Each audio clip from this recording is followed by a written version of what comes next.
Bienvenue sur la rive sud de la Méditerranée, dans le deuxième plus grand pays du continent africain. Une terre au passé très riche et aux paysages magnifiques.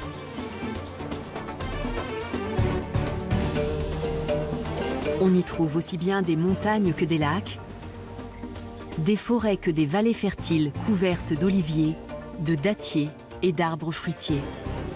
Au sud, il y a le plus grand désert du monde, le Sahara, où vivent les Touaregs. La population est très diverse, avec notamment des tribus berbères qui perpétuent leurs traditions ancestrales. Après plus d'un siècle de colonisation, le pays est devenu indépendant au début des années 1960. Son ascension, alimentée par ses ressources pétrolières, a été longue et chaotique. C'est une nation encore relativement jeune et un trésor méconnu des voyageurs. Des guides et des experts locaux vont nous faire découvrir l'Algérie secrète.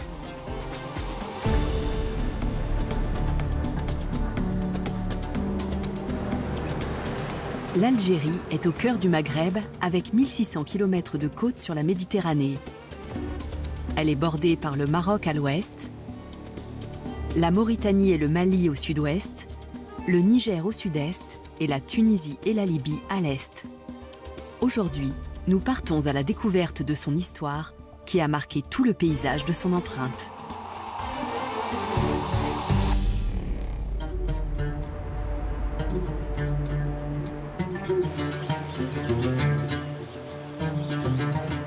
Du 9e siècle avant Jésus-Christ au 4e siècle de notre ère, les Phéniciens puis les Romains ont exploré le bassin méditerranéen pour y faire du commerce. C'est naturellement sur la côte que les premières villes algériennes sont apparues. Notre voyage commencera dans la cité punique de Tipaza et se poursuivra à Oran, où l'influence espagnole et française est palpable. Ensuite, nous traverserons la région agricole de la vallée du Chélif jusqu'à Tlemcen, capitale royale dans l'Antiquité. Puis nous irons vers l'est et l'Aurès, vers les montagnes kabyles et la cité de Timgad. Nous terminerons sur la côte, dans la capitale numide de Sirta, rebaptisée Constantine.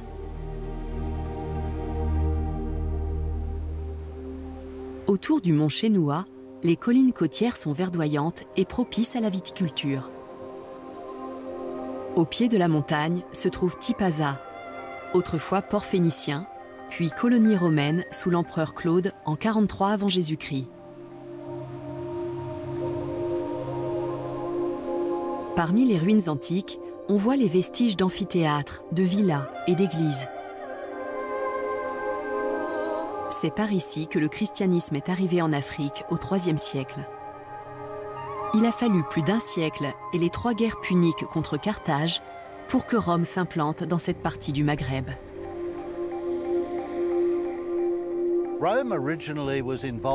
Il y avait une violente lutte de pouvoir entre Rome et Carthage qui s'est jouée sur le sol de l'actuelle Tunisie.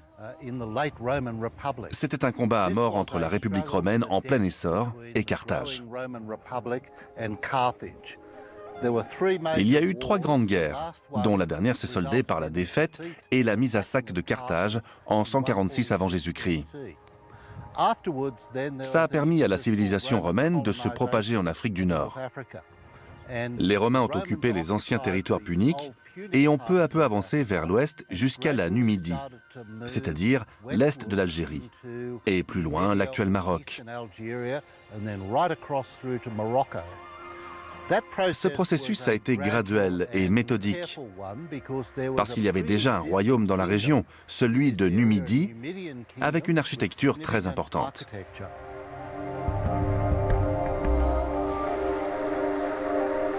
Le plus bel exemple des traces laissées par ce royaume berbère est le mausolée royal de Maurétanie.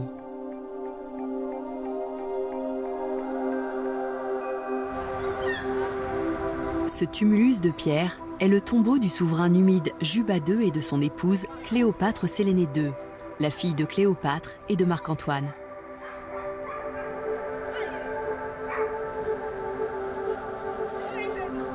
le mausolée royal mêle clairement plusieurs influences. Ce qu'on voit dans l'architecture numide, et surtout dans leurs sites funéraires, c'est la fusion d'idées venues de toute la Méditerranée, des inspirations grecques, hellénistiques, égyptiennes et locales. Il ne s'agit pas de détails copiés ici ou là, mais plutôt d'une incorporation des influences, de l'architecture et de l'art qui est typiquement nord-africaine. Dans ces tombeaux royaux, on a des éléments architecturaux qui ont été repris à d'autres régions du monde méditerranéen, mais qui ont été mélangés pour donner un style unique propre à la Numidie et à l'Afrique du Nord.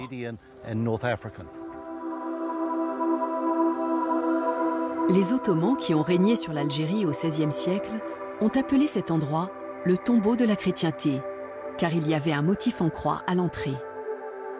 Ils ont ordonné sa destruction, mais leurs ouvriers ont été tués par un essaim d'abeilles. Après cet incident, le mausolée a eu la réputation d'être maudit.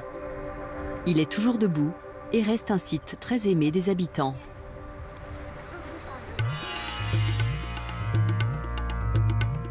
Après Tipaza, notre étape suivante est Oran, à 4 heures de voiture par l'autoroute.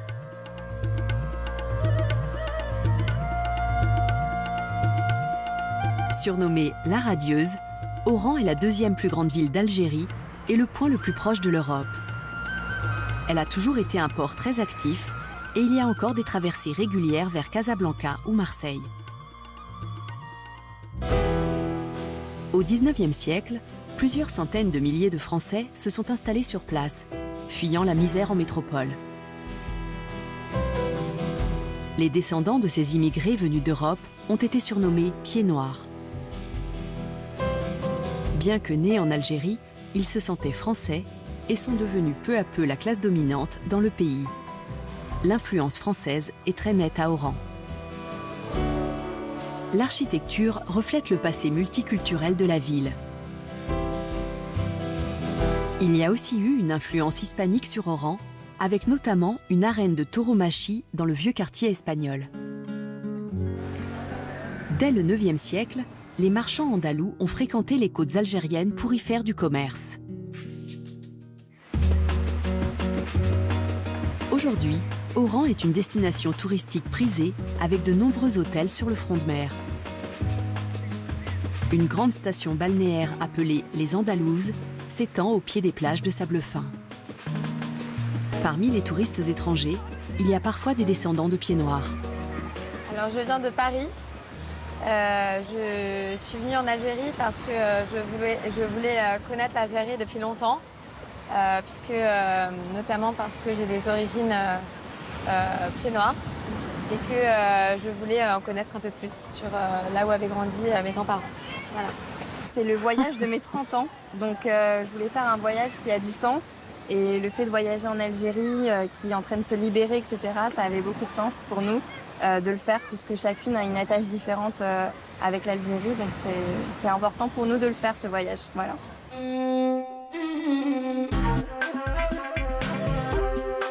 Pour découvrir Oran, la meilleure solution est de faire appel à un habitant, comme Zaki Soufi, guide professionnel.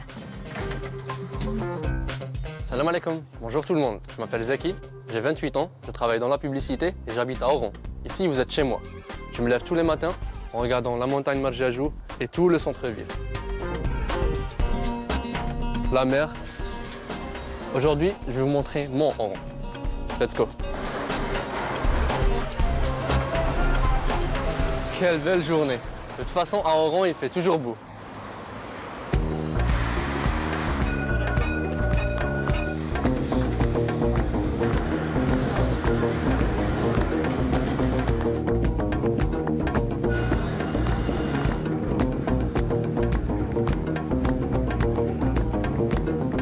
Il y a toujours une ambiance cosmopolite à Oran, héritée de son passé colonial.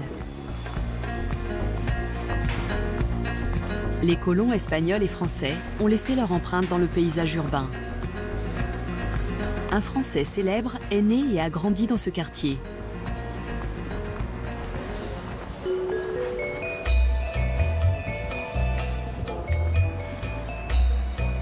Vous connaissez cette maison? Non? Elle est plutôt par là, vous aurez une meilleure vue. Et là, vous l'avez reconnu?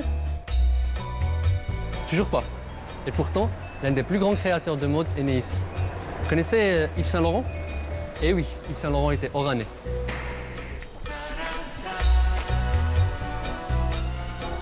Le grand couturier est né à Oran en 1936 et y a passé les 18 premières années de sa vie. Son style était fortement marqué par les couleurs et la lumière des vêtements et des coutumes nord-africaines, comme en témoigne Amor Guellil, spécialiste de mode.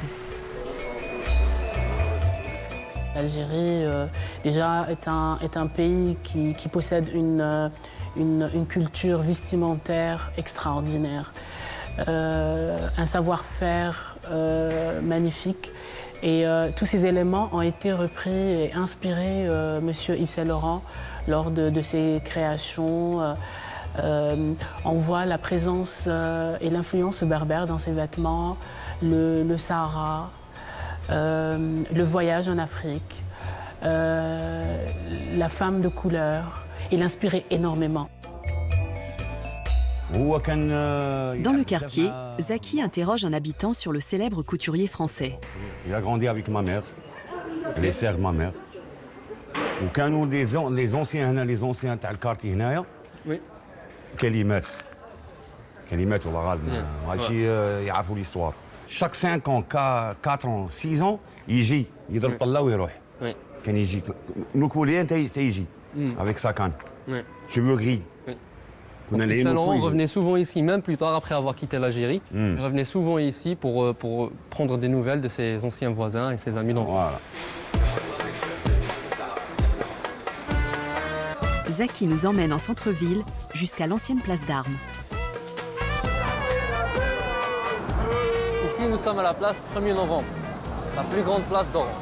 Aujourd'hui, elle s'appelle la place 1er novembre en commémoration des 1er novembre 1954, la date de déclenchement de la révolution algérienne. Mais avant, ça s'appelait la place d'Armes. Où on voit en haut une statue faite par les Français à l'époque de la colonisation française qui représente une victoire. Et en bas, nous avons notre victoire à nous, l'émir Abdelkader. L'émir Abdelkader a été le plus grand héros nationaliste d'Algérie. À partir de 1839, il s'est battu contre l'armée française dans l'ouest du pays. Ces combats ont inspiré le mouvement indépendantiste du XXe siècle. L'Opéra d'Oran, édifié en 1908, illustre parfaitement le style de l'architecture coloniale française. Zaki fait un détour par le marché de Medina Djida, dans une partie de la ville encore très baignée par les traditions.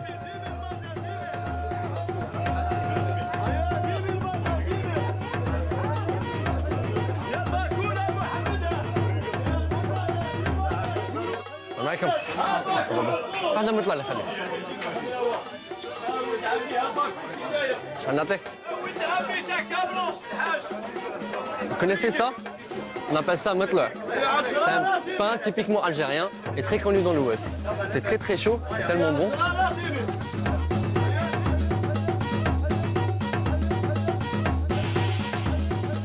L'Algérie est un pays musulman et je suis musulman, alhamdoulilah. Et aujourd'hui, je vais vous emmener dans cette église. Cet imposant bâtiment est la cathédrale du Sacré-Cœur.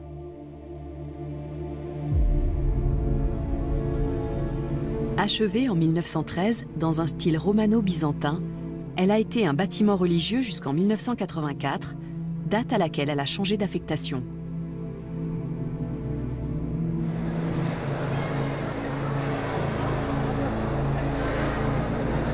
L'évêque d'Oran, Monseigneur Pierre Claverie, en a fait une grande bibliothèque publique dans l'espoir de nouer le dialogue entre chrétiens et musulmans, dont les relations avaient souffert de la colonisation et de la guerre d'indépendance.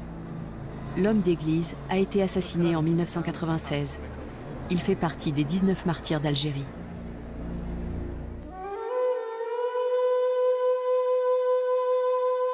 L'histoire oranaise a été très marquée par les invasions successives. Au XVIe siècle, les Espagnols s'y sont installés. Puis à partir du XVIIIe siècle, les Ottomans ont aussi voulu profiter de ce grand port de Méditerranée. Partout surtout, il y a des traces des différents occupants.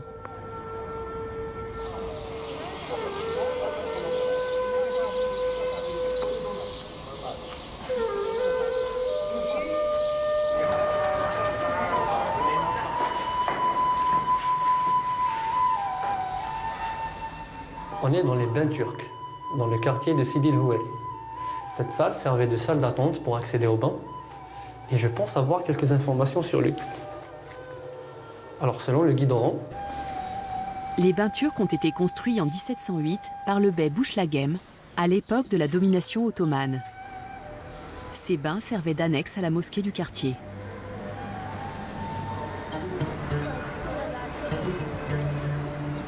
Le palais ottoman de la rue Meftakouider témoigne des fastes de l'époque, même s'il a besoin d'être restauré.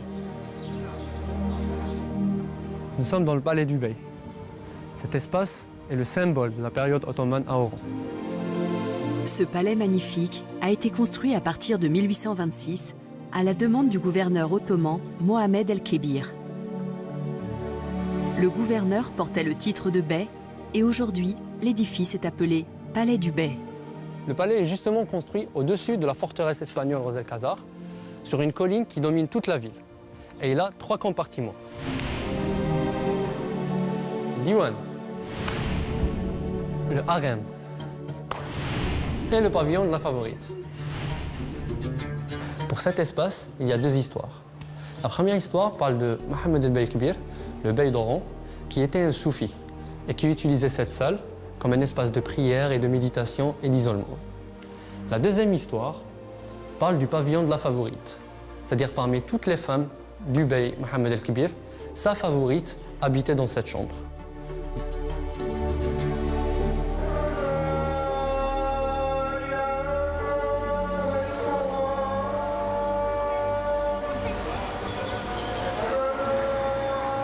C'est très calme ici. Comme vous pouvez le voir, le bey avait une vue imprenable sur toute la ville et c'était sa façon peut-être un petit peu d'espionner les gens et de voir ce qu'ils font. Le palais du Bey surplombe le quartier espagnol, reconnaissable à ses rues à l'allure castillane et ses bars typiquement espagnols. Les premiers immigrés espagnols étaient des marchands andalous. Arrivés au Xe siècle, ils se sont installés dans ce barrio. Notre guide est justement un Oranais d'origine espagnole. On est dans le bar Santa Cruz, mon préféré. C'est mon café. Je viens toujours ici parce que l'ambiance est très conviviale. C'est un bar où les marins viennent prendre leur café, comme moi. Je peux avoir un café? Un café, s'il vous plaît.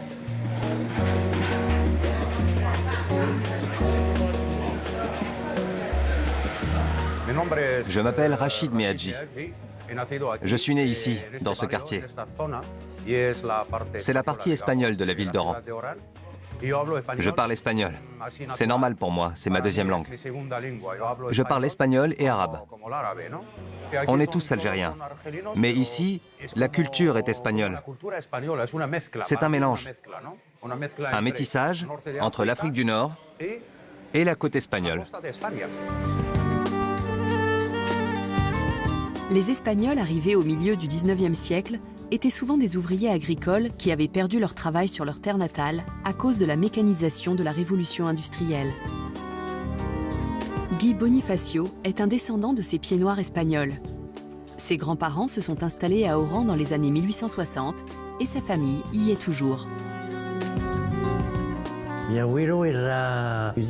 Mon grand-père était musicien. Il jouait du violon. Et il jouait dans des fêtes. Musicien professionnel de violon. Ma mère pianiste, elle jouait dans le cinéma muet. Les Espagnols assuraient la main-d'œuvre. Ils étaient cordonniers, fabriquaient des chaussures, les espadrilles, les savonneries. Le travail de la calère, c'est le four à chaud, les travaux de maçonnerie. Ils étaient dans tous ces petits métiers.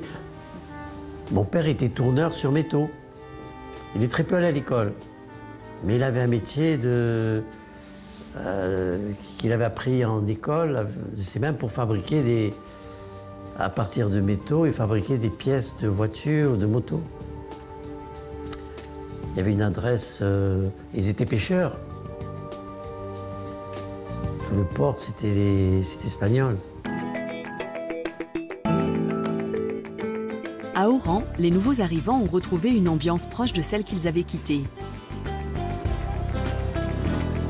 Maravillas Puertas s'est installée dans la ville parce qu'elle lui rappelle son pays. Je m'appelle Maravillas, je suis professeure d'espagnol.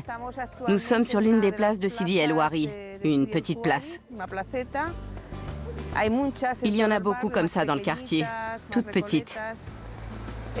On est près de la place de la Perle. Il y avait un quartier avec des bains publics, mais ils ont fermé. Les Espagnols exilés ont retrouvé une vie qui ressemblait à celle qu'ils avaient en Espagne,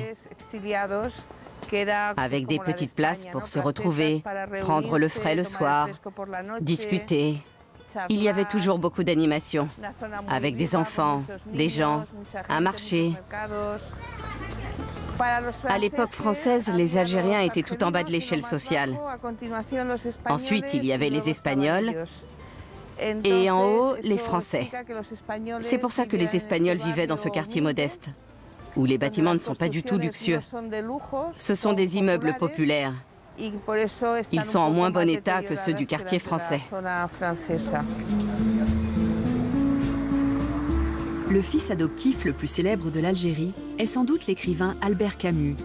Né d'une mère espagnole et d'un père français, il a grandi à Alger.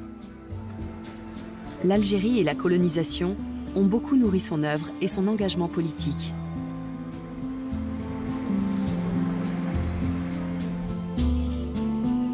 C'est à Oran qu'il a écrit La Peste, l'un de ses romans les plus célèbres.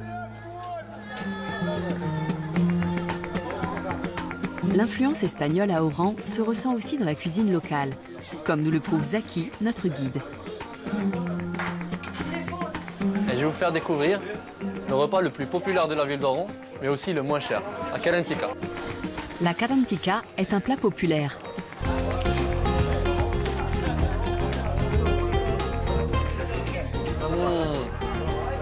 Toujours aussi bon, parfait.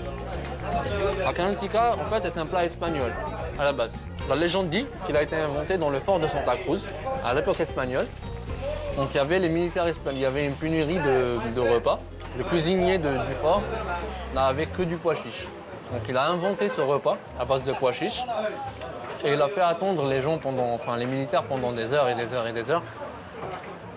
Et la légende dit que plus les militaires s'impatientaient pour manger, et plus il leur disait qu'il faut attendre parce qu'ils se mangent chaud. Donc il disait caliente, caliente. Et le nom, à la base, c'est caliente, qui est devenu kalantika à Oran.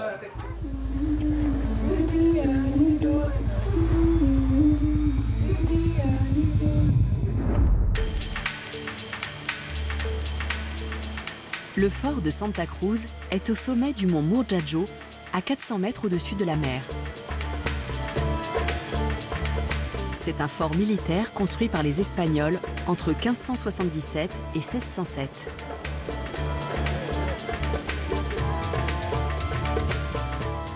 Il y en a tout autour du château.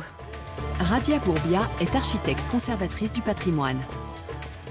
Un vieux dicton dit qu'avec Oran, les Espagnols ont échangé des montagnes d'or contre des montagnes de cailloux. Ils voulaient absolument s'emparer de la ville et ils ont bâti tout un système de fortification, comme ce fort qui est en forme d'étoile. Oui, je vois. Il y a des angles pointus pour ne pas être touché par les tirs de canon. Et ce château surplombe d'autres châteaux. D'accord.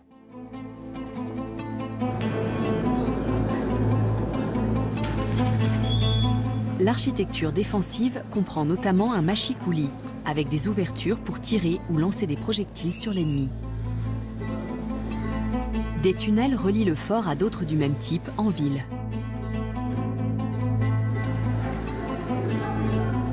L'eau de pluie était récupérée et stockée dans un réservoir, ce qui, en cas de siège, permettait aux soldats de survivre plusieurs mois dans le fort.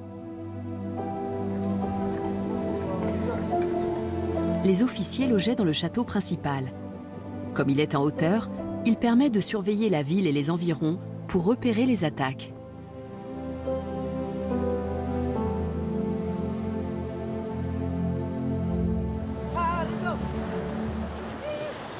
Le soleil se couche, c'est déjà la fin de notre journée. J'espère que vous avez aimé ce que vous avez vu. En tout cas, j'ai essayé de vous montrer un petit bout de ce qui est mon Oran. Si vous voulez voir Oran en entier, il faut venir ici, croyez-moi, ça en vaut le détour. Salam. Ah, mais il reste une dernière chose à faire. Vous ne pouvez pas venir à Oran sans goûter à la Méditerranée.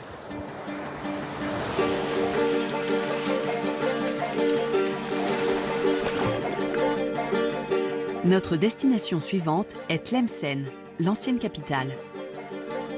Elle est à 1 heure de route à travers des collines du littoral, et de toutes les villes algériennes, c'est la plus chargée d'histoire. Selon une théorie, son nom signifie « source » en berbère. La ville a une belle architecture médiévale, avec notamment une mosquée et un minaret de style mauresque datant du XIVe siècle. C'était autrefois une cité royale, et ses habitants continuent à parler un dialecte berbère particulier.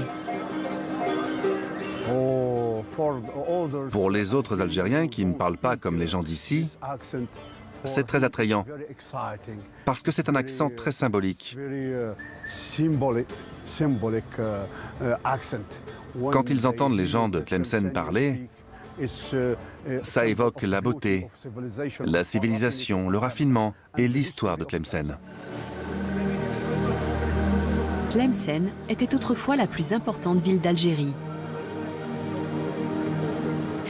Tlemcen a été la capitale du Maghreb central, c'est-à-dire de l'Algérie. À l'époque, l'Algérie était appelée Maghreb central. Le Maroc était le Maghreb et la Tunisie était l'Ifriqiya. Tlemcen était la capitale du pays. Tout le commerce entre l'Afrique et l'Europe passait par Tlemcen. C'était un carrefour. Comme c'était un point stratégique pour le commerce, Tlemcen est devenue la cible des dynasties qui se battaient pour la domination de l'Afrique du Nord au Moyen Âge. La dynastie berbère des Zianides a transformé Tlemcen en une cité royale magnifique. Quand les Zianides ont établi leur dynastie, ils ont bâti le château qu'on appelle Palais El Méchoir. Le palais El Méchoir a été édifié en 1248. Son nom signifie « le lieu du conseil ». C'est un complexe palatial avec une impressionnante citadelle où se réunissaient les ministres royaux. C'était la résidence du souverain zianide Yagmorasen Ibn Ziyan qui a transformé la citadelle en palais au début du XIVe siècle. La résidence royale est au cœur des fortifications. Il y avait 4 bâtiments et celui-ci était réservé au roi. Par le jardin agrémenté d'une fontaine, on accédait au diwan, la salle du conseil, et au harem à l'étage.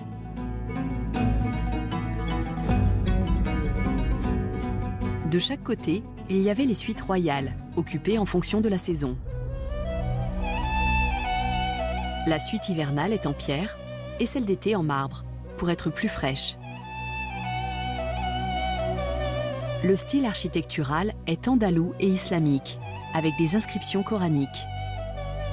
Le bâtiment a dû être restauré après les traces laissées par des siècles de guerre et de soulèvements. Les dalles d'origine ont été laissées visibles pour faire la différence entre les parties anciennes et celles qui ont été reconstruites.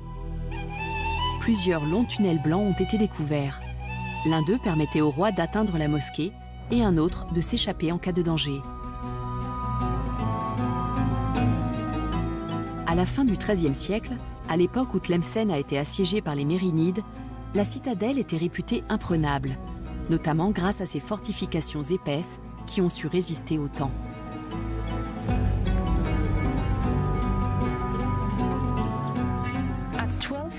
En 1299, le sultan mérénide Abou Yacoub Youssouf a voulu conquérir la ville de Tlemcen. Il est venu jusqu'à la citadelle, qui était en dehors de la ville, et il a installé son camp militaire. Son objectif était de s'emparer de Tlemcen. Les vestiges du camp militaire du sultan sont désormais le site historique de la Mansoura, à quelques kilomètres à l'ouest de Tlemcen. Un minaret encore debout servait autrefois à surveiller les environs. Le minaret de la Mansoura ne ressemble pas aux autres, notamment à cause de sa hauteur. À l'origine, il mesurait 45 mètres et il permettait aux souverains de voir tout ce qui se passait en ville.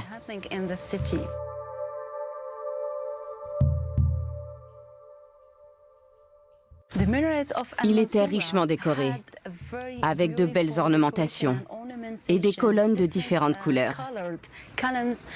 Chaque couleur a un sens symbolique dans l'islam.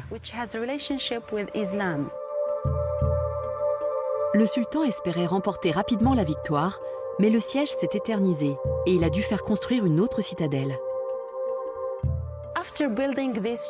Après la construction de ces deux bâtiments, la Mansoura est devenue une vraie ville entourée par une grande enceinte qui comptait 88 tours. Ensuite, une grande mosquée a été construite. Elle s'élevait autrefois dans cette cour. Sa présence a transformé la citadelle militaire en véritable ville. L'entrée de la mosquée était à un endroit inhabituel. La particularité de ce minaret, c'est qu'il abrite aussi l'entrée principale de la mosquée. On doit passer par le minaret. Dans les mosquées ordinaires, le minaret et la porte d'entrée sont à des endroits différents, alors qu'à la Mansoura, le minaret est aussi l'entrée de la mosquée. C'était une grande ville. Ils l'ont construite pour y vivre. D'ailleurs, à l'époque, il y avait deux villes distinctes. La première est la Mansoura, entourée par cette enceinte, et la seconde est la ville d'origine de Tlemcen, avec le palais El Meshwar et une enceinte qui va jusqu'à Agadir. La citadelle a été baptisée El Mansoura, qui signifie la victorieuse en arabe. Mais le sultan Abou Yacoub Youssouf n'a jamais réussi à faire tomber Tlemcen malgré tous ses efforts. Il a fini par renoncer en 1307. Le siège a duré 8 ans. Pendant tout ce temps, le sultan a essayé de prendre le contrôle de la ville de Tlemcen, mais il n'a pas réussi. Et après 8 années de tentatives, les envahisseurs sont rentrés chez eux, au Maroc. Nous quittons Tlemcen pour nous diriger vers l'Aurès, le massif montagneux qui s'élève dans l'est de l'Algérie, pour explorer la cité romaine de Timgad, dans la province de Batna.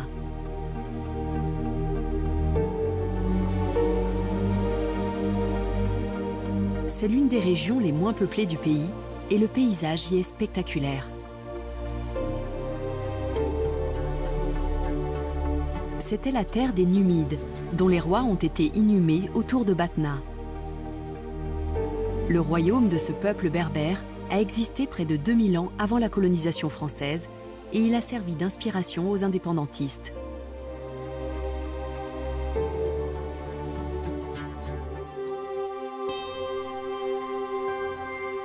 Dans les plaines de Batna, au pied des sommets de l'Aurès, il y a aussi les vestiges d'une cité romaine, si bien conservée qu'on la surnomme la Pompéi d'Algérie.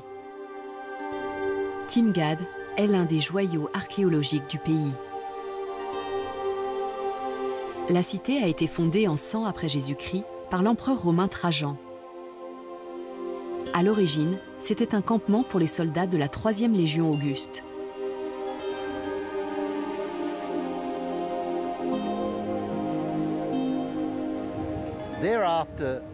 Ensuite, toute la région a prospéré grâce à la fertilité des hauts plateaux, notamment pour la culture du blé. Plus tard, l'huile d'olive est devenue l'une des principales ressources de l'économie locale. L'emplacement de Timgad est marqué par son arc de triomphe, qui rend hommage à plusieurs divinités. L'archéologue Kader Ben Salah connaît le site par cœur. On a 2 inscriptions importantes donc, qui sont encore sur place in situ, où on a l'inscription dédiée à l'acte Concordia et l'autre au dieu Mars, donc au dieu de la guerre. Et c'est comme si, quelque part, on voulait dire que si vous voulez venir dans cette ville avec la paix, vous serez les bienvenus. Mais par contre, si vous venez avec des idées belliqueuses, vous aurez donc ce qui vous attendra, vous saurez ce qui vous attendra. Quand on avance sur la Grande Rue, on a une vue à couper le souffle de toute la cité, illustration des préceptes romains en matière d'urbanisme. Le plan de la cité est un carré parfait, composé de 111 pâtés d'habitations et de bâtiments publics. La cité est traversée par 2 voies principales perpendiculaires.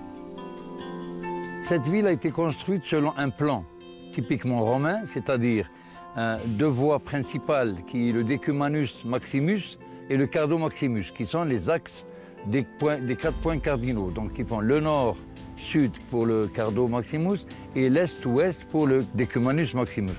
Alors, les 2 voies se rencontraient au niveau du Forum, qui est la place centrale de la ville, et où c'est le cœur battant de la ville, où on a une basilique judiciaire, une curie et aussi le Capitole. La vie publique s'articulait autour du Forum. C'était à la fois un lieu de réunion et un marché. Le temple célébrait l'empereur Trajan et ses victoires militaires. Ensuite, il y avait le Capitole, un immense édifice religieux consacré à Jupiter, Junon et Minerve.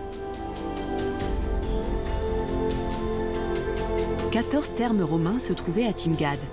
Ils servaient notamment aux voyageurs qui arrivaient dans la cité.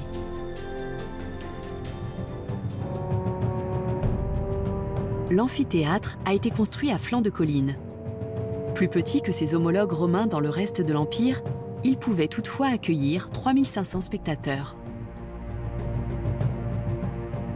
Ce qui est intéressant à Timgad, c'est que malgré la grande beauté de cette cité, son histoire est encore très mal connue. Il y a peu de références dans les archives. On dirait que Timgad a été oubliée dans l'histoire romaine. Heureusement, elle a repris vie grâce à ces ruines magnifiques qu'on a redécouvertes. Timgad semble avoir été détruite au 5e siècle par des brigands morts. Quand les Byzantins ont conquis l'Afrique du Nord en 533, ils n'ont trouvé qu'une cité déserte en arrivant à Timgad. Le site était recouvert de sable et il a été oublié jusqu'à ce qu'il soit exhumé au début de l'occupation française de l'Algérie.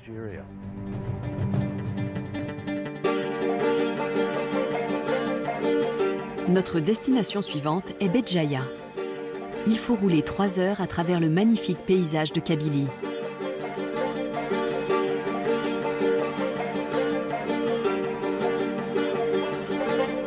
Les collines kabyles font partie d'une ceinture montagneuse qui s'étend des monts Atlas, au Maroc à l'ouest, jusqu'à l'Aurès, près de la frontière entre l'Algérie et la Tunisie. La ville portuaire de Béjaïa est la capitale de la Kabylie. Elle est très industrialisée, mais la côte offre aussi des panoramas naturels impressionnants. Depuis des siècles, cette terre est chargée de sens pour les Berbères. Elle est souvent évoquée dans leur littérature. Cela reste vrai pour les poètes contemporains comme Assad Mamed.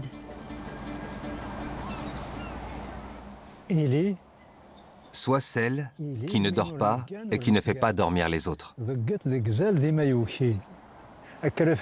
Jour et nuit, toujours éveillé, les vagues t'élèveront plus haut que les plus grandes hauteurs. Les vagues te propulseront toujours plus loin. Les flots t'emmèneront plus profondément que les plus grandes profondeurs.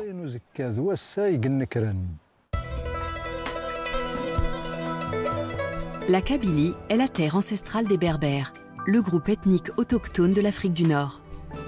Ils étaient là depuis plusieurs centaines d'années à l'arrivée des Arabes au milieu du 7e siècle.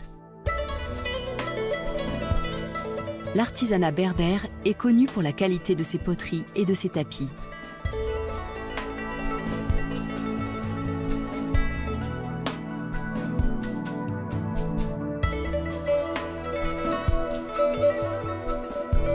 Les costumes traditionnels ont été influencés par la présence arabe, mais ils restent fidèles à leurs origines berbères.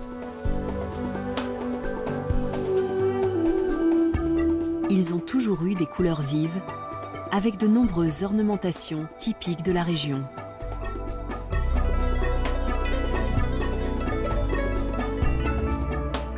Chaque région kabyle a ses propres traditions vestimentaires. Alia Asio Hodji est couturière et elle s'inspire des motifs d'autrefois pour ses créations modernes. Là, je veux présenter des robes traditionnelles. Par exemple, ici, tu trouves le vert, tu trouves le blanc et le noir. Ces coloris et ces tissages sont typiquement berbères.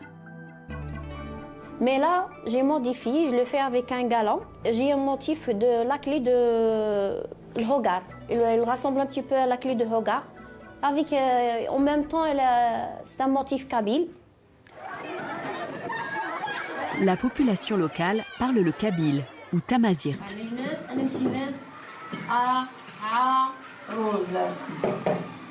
Cette langue berbère a de moins en moins de locuteurs, mais elle est toujours enseignée dans les écoles.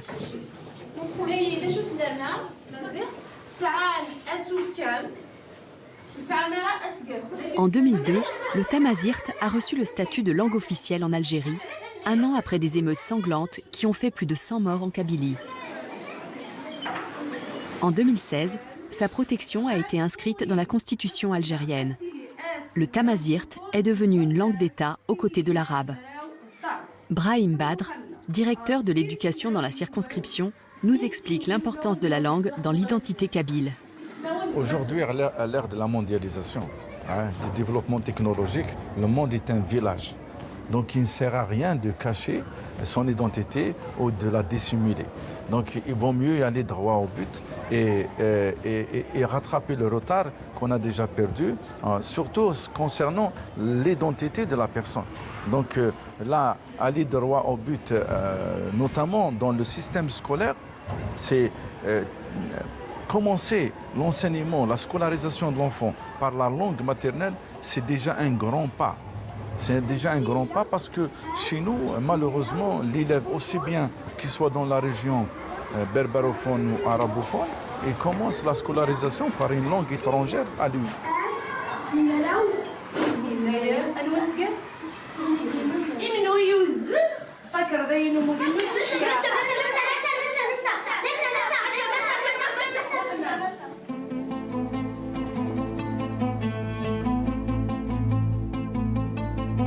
Dernière étape de notre voyage, Constantine.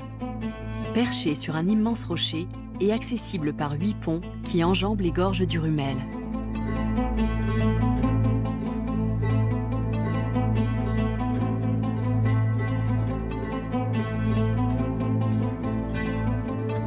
Cette ville bouillonnante est la 3e du pays et elle compte environ 450 000 habitants. Son histoire est riche et les traditions y sont très présentes, notamment dans les souks où l'on peut déguster les spécialités locales comme le couscous noir. On l'appelle mzayet. Le restaurateur Benachour Bey nous en dit un peu plus sur cette spécialité de Constantine. Le couscous noir, c'est un couscous qui est typiquement constantinois. Et notamment, c'est la façon de cuisiner, on peut le trouver dans d'autres régions. Mais la façon de le cuisiner à Constantine est un peu spéciale. Et c'est un couscous qu'on a hérité, cet art culinaire, à travers nos ancêtres. Et on est très fiers de transmettre de génération en génération cet art culinaire. Et le couscous, il est fait en fait à base du blé. Et qu'on le met retendre pendant un bon bout de temps, jusqu'à ce qu'il aboutisse vers cette couleur qui est assez noire. Le mzayet se prépare avec du blé qui a fermenté pendant plusieurs années dans une fosse appelée matmour. Ce plat est un symbole du patrimoine culinaire de Constantine et de sa région. Le mzayet est servi avec de la viande et des pois chiches, le tout agrémenté d'épices locales. On peut trouver ce couscous noir dans d'autres régions, mais pour trouver ce goût-là, il faut venir à Constantine et visiter notre belle ville qui est Constantine.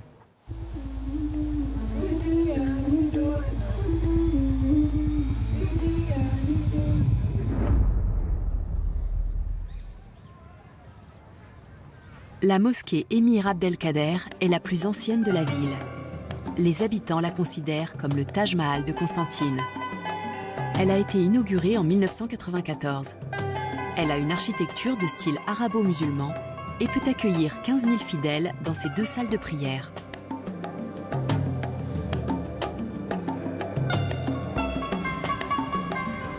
Aujourd'hui, c'est la plus grande mosquée d'Algérie.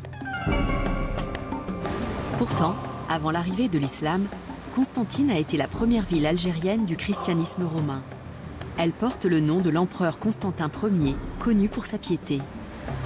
Les Phéniciens l'appelaient Cirta, et elle a toujours été au cœur de la vie politique et culturelle du pays. Le musée national Cirta est consacré à l'histoire de la ville avec de nombreuses statues, frises et stèles funéraires.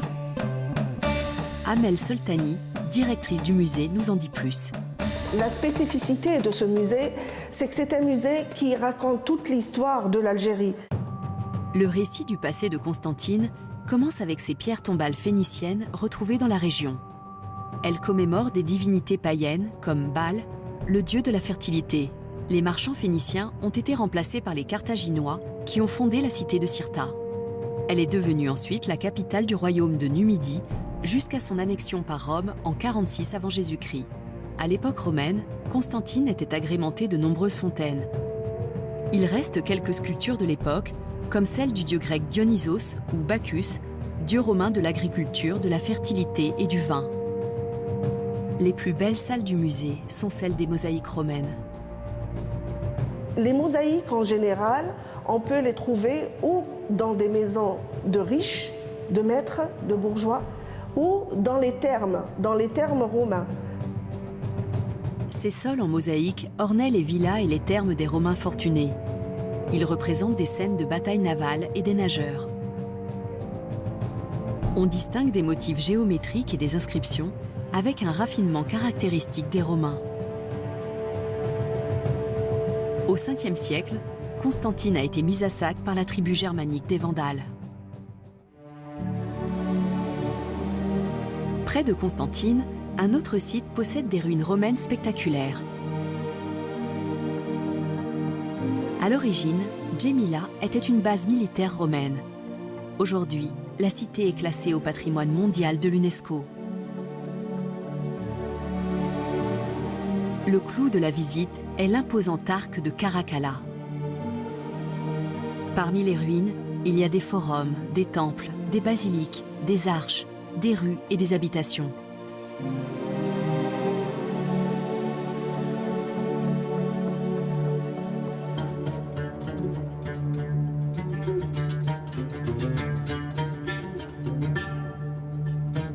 Djémila reste l'un des meilleurs exemples de la manière dont les Romains ont su adapter leur architecture à des reliefs montagneux. La cité est en hauteur, entourée des collines de la chaîne de l'Atlas, à une altitude de 900 mètres.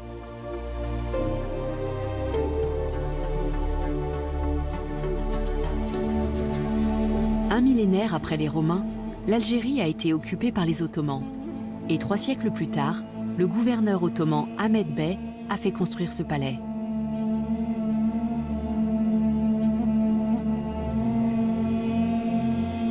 On y trouve un harem qui surplombe une série de cours intérieures, entourées d'arcades couvertes de carreaux de faïence. C'est une vision du paradis dans le style islamique, et ce palais est l'un des mieux restaurés d'Algérie. Rouhag Maïdan, guide local, nous en parle. Pour l'architecture du palais, il y a un mélange entre le style mauresque, c'est toujours, il y a 2 jardins à l'intérieur. Le premier jardin, c'est le jardin des orangers et le jardin des palmiers. Le style mauresque, c'est toujours les jardins à l'intérieur. Comme la Rambla, Sevilla, Cordoba, c'est toujours, il y a un jardin à l'intérieur. La construction du palais a coïncidé avec le siège d'Alger par les troupes françaises. L'armée a avancé vers l'est et Ahmed Bey s'est battu pour défendre Constantine. Il a été vaincu et contraint de fuir son palais après n'y avoir vécu que 2 ans. Constantine a été prise en 1837, mais Ahmed Bey ne s'est rendu qu'en 1848, l'année où l'émir Abdelkader a dû abandonner le combat contre la France à l'ouest du pays. Après l'indépendance en 1962, l'armée algérienne a fait du palais son quartier général. L'histoire de Constantine, comme celle de l'Algérie, est faite de conquêtes, de batailles et d'occupations successives. Le monument aux morts de Constantine honore la mémoire des soldats de la ville qui ont perdu la vie pendant la Première Guerre mondiale en Europe. Ce lieu offre une vue imprenable sur la ville et au-delà, sur les collines de la côte méditerranéenne. La richesse naturelle et historique de la région surprend et ravit les visiteurs de ce grand pays d'Afrique.